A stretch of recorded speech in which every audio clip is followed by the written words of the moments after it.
നമസ്കാരം. ഈയിടെ വളരെ വിഷമം ഉണ്ടായ ഒരു വിഷയം, ഒരു വീഡിയോ കാണുവാൻ ഇടയായി. വെളുപ്പിനെ 3 മണിക്ക് ഉപനയനം കഴിച്ചിട്ട് ഒരാൾ ഒരു വീഡിയോ ഇട്ടിരിക്കുകയാണ്. അതിനെക്കുറിച്ച് ചർച്ച ചെയ്യാനായിട്ട് ആരുമില്ല. കാരണം ആരെങ്കിലുമൊക്കെ എന്തെങ്കിലുമൊക്കെ ചെയ്തിട്ട് പോരട്ടെ, മുന്നോട്ട് പോകട്ടെ എന്നുള്ള ഒരു ചിന്തയാണ്. എന്താണ് വിഷമം? അയാൾ ഉപനയനം കഴിച്ചതിലല്ല വിഷമം, ഉപനയനം കഴിച്ച രീതിയിലാണ് വിഷമം.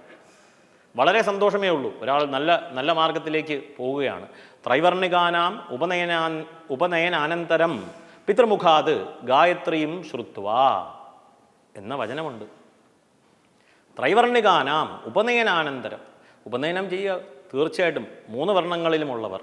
വ്രിയതേ, അപ്പം വരിക്കപ്പെടേണ്ടതാണ് വർണ്ണം, ഇതിലേക്ക് കൂടുതലായിട്ട് കിടക്കുന്നില്ല. അപ്പോൾ ആ വർണ്ണത്തിലുള്ളവർ ഉപനയനം ചെയ്ത് ഗായത്രി ജപിച്ച് ഉപദേശം സ്വീകരിച്ച് ജപിച്ച് മുന്നോട്ട് പോവുക. നല്ല വിഷയമാണ്, ചെയ്യണം. പക്ഷേ ഇതിനെക്കുറിച്ച് ലവലേശം പോലും അറിവില്ലാത്ത ഒരാൾ 2 മണിക്ക് 3 മണിക്ക് ഈ ഒരു വെളുപ്പിനെ 2 മണിക്ക് 3 മണിക്ക് ഒരു ക്രിയ ചെയ്യുക എന്ന് വെച്ച് കഴിഞ്ഞാൽ അദ്ദേഹത്തിൻ്റെ ചിന്ത ഇല്ലെങ്കിൽ അദ്ദേഹത്തിൻ്റെ പ്രവൃത്തി എത്രത്തോളം അധപതിച്ചു പോയി എന്നുള്ളത്. വിഷമം അതല്ല, ഇത് അദ്ദേഹത്തോടു കൂടെ ഇത് നിൽക്കില്ല. കാരണം ഇന്ന് സോഷ്യൽ മീഡിയയാണ്. ഈ വീഡിയോ കണ്ട് ആരെങ്കിലും ഒരു 10 പേര് ഇത് കൊള്ളാമല്ലോ പരിപാടി, ഇത് നമുക്ക് ചെയ്യാമല്ലോ, മതി, എനിക്ക് കിട്ടേണ്ട കാശ് എനിക്ക് കിട്ടും, ഞാൻ ഈ 2 മണി പരിപാടി 3 മണി പരിപാടി കുറേ എണ്ണത്തിന് പൂണൂലിട്ട് മുന്നോട്ട് പോകും, എൻ്റെ വയറ് നിറയും, ഉദരനിമിത്തം ബഹുകൃത വേഷം. ഇത് ഒരു 50 കൊല്ലം കഴിയുമ്പോൾ നമ്മുടെയൊക്കെ മനസ്സിൽ എന്തായിരിക്കും സ്ഥിതി?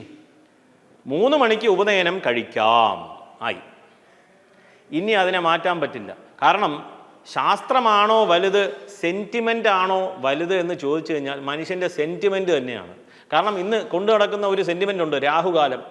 എന്താണെന്ന് കൂടി അറിഞ്ഞുകൂടാതെ എല്ലാറ്റിനും രാഹുകാലം നോക്കലായി.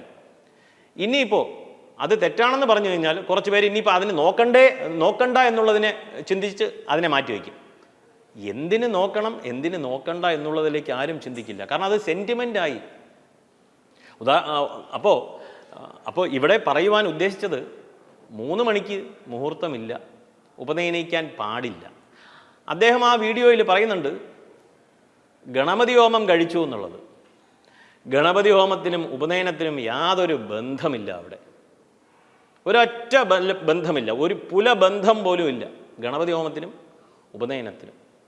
അപ്പോൾ രാത്രി 2 മണിക്ക് ഗണപതി ഹോമം കഴിക്കുകയാണ്. ഇതിലൂടെ നാം എന്ത് മെസ്സേജാണ് നാം വരും തലമുറയ്ക്ക് കാണിച്ചു കൊടുക്കുന്നത്? ഇത് ശരിയാണെന്ന് ആരെങ്കിലും ഒരാൾ, ഇപ്പോൾ വിവരമുള്ളവർ ചിന്തിക്കില്ല, ഓക്കെ ഇവൻ എന്തോ ഒരു ബുദ്ധിമോശം കാണിച്ചു, കുഴപ്പമില്ല. പക്ഷേ എല്ലാവരും അങ്ങനെയല്ലല്ലോ. മനസ്സിന് ദൗർബല്യമുള്ള ആൾക്കാർ നമ്മുടെ സമൂഹത്തിലുണ്ട്. അവർ ചിന്തിക്കുന്നു ഇതൊരു നല്ല പ്രവൃത്തിയാണല്ലോ, അദ്ദേഹം ഗണപതി ഹോമം കഴിച്ചു, ഒരു ഉപനയനം എനിക്കും ഇടാം, നല്ല കാര്യമാണ്. പക്ഷേ അദ്ദേഹത്തിൻ്റെ അടുത്ത് പോകുമ്പോൾ 3 മണിക്ക് ഈ പരിപാടി നടക്കും. ഇത് ഇങ്ങനെ കണ്ടിന്യൂസ് ആയി മുന്നോട്ട് പോകും. അതിലാണ് ഒരു വിഷമം. അല്ലാതെ ഇന്ന ആൾ, അപ്പോൾ ഇത് തുടക്കക്കാരൻ എന്നുള്ളതിലേക്ക് നമുക്കിത് പറയേണ്ടി വരും. അദ്ദേഹം അറിയാതെ ഒരു പ്രവൃത്തി ചെയ്തു, നാട്ടുകാരത് ഏറ്റുപിടിച്ചു. നാളെ ഇത് കുറേ പേര് പറയുമ്പോൾ ഇതൊരു സത്യമാണെന്നും ഇത് തന്നെയാണ് ആചാരമെന്നും മുന്നോട്ട് പോകും. ഇതിനെക്കുറിച്ച് ചിന്തിക്കാൻ, ചോദിക്കാൻ, പറയാൻ ആളില്ല. കാരണം ഇന്ന് എല്ലാവർക്കും എല്ലാം ആവാം. എന്തെങ്കിലും പറഞ്ഞാൽ അത് വർഗീയതയായി, ഇല്ലെങ്കിൽ ഇവൻ സവർണൻ, ഇവൻ ദളിതൻ, ഇല്ലെങ്കിൽ ഈഴവൻ, ഇവൻ നായർ എന്നിങ്ങനെ പറഞ്ഞ് അതിനെ പുകപടലമാക്കി എല്ലാം കൂടി മാറ്റി തീർന്നു. ഇതിൻ്റെ ഉദ്ദേശശുദ്ധി എന്താണ് എന്നുള്ളത് ചിന്തിക്കുന്നില്ല. അപ്പോൾ ഇവിടെ പറഞ്ഞത് ഈ ബ്രാഹ്മ മുഹൂർത്ത സമയം, ഈ മുഹൂർത്തമൊന്നുമില്ല, ഉപനയനിക്കാൻ പറ്റിയ മുഹൂർത്തമല്ല. മുഹൂർത്തത്തിനും ഗണപതി ഹോമത്തിനും ബന്ധമില്ല, അതിന് കുറേ പ്രൊസീജിയറുണ്ട്. അപ്പോൾ ദയവ് ചെയ്ത് അങ്ങനെ ആരെങ്കിലും ചെയ്യണം എന്നുള്ള നല്ല സങ്കല്പമുണ്ടെങ്കിൽ, നല്ല പഠിച്ച ആചാര്യന്മാർ ഇന്നും കേരളത്തിൽ ഇരിപ്പുണ്ട്, തീർച്ചയായിട്ടുമുണ്ട്. അവരെ അന്വേഷിക്കുക, കുറച്ച് സമയം കണ്ടെത്തുക. ഒരു വീട് കെട്ടുമ്പോൾ നാം ഒരു ടൈൽസ് വാങ്ങിക്കാനായിട്ട് രാജസ്ഥാൻ വരെ ഫോൺ ചെയ്യുന്ന ആൾക്കാരാണ്. ചൈനയിലുള്ള പുതിയ ടെക്നിക്ക് നോക്കുകയാണ്, ജപ്പാനിലുള്ള പുതിയ ടെക്നിക്ക് നോക്കുകയാണ്. അത്രയും നമ്മൾ ഇൻവോൾവ്മെൻറ്റ് കാണിക്കുന്നുണ്ട്.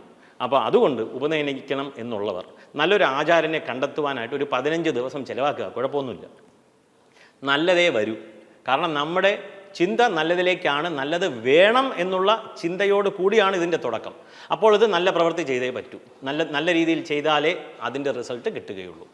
ഈ ഒരു വിഷയം ഏവരും മനസ്സിലാക്കുക, ചിന്തിക്കുക, ഏവരിലേക്കും എത്തിക്കുക. നമസ്കാരം.